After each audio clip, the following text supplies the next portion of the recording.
হারকিদুন ট্রেকে পাহাড়ের ঢালে এই যে শস্যটা ফলে আছে অনেক জায়গাতেই দেখা যাচ্ছে, এগুলি হলো রামদানা। তো এইগুলির কাজ হচ্ছে এর ওপরে যে ইয়েগুলো থাকছে না, এখান থেকে আটা তৈরি হয়, এই আটা দিয়ে রুটি হয় এই অঞ্চলে, লোকালরা খায়। তো দেখতে দেখুন কী সুন্দর লাল টকটকে। আর বাদবাকি যে ঘাসগুলো থাকে শুকিয়ে যায় আটাগুলো বার করে নেওয়ার পর, সেগুলি থেকে এই মানে গবাদি পশুর খাবার বিচুলি এই হিসাবে ইউজ হয়।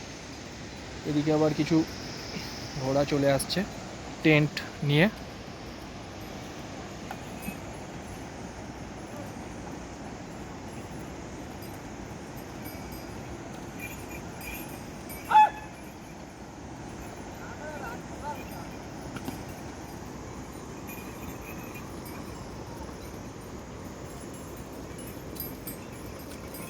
भैया कौन सा ट्रैक में जा रहे हो?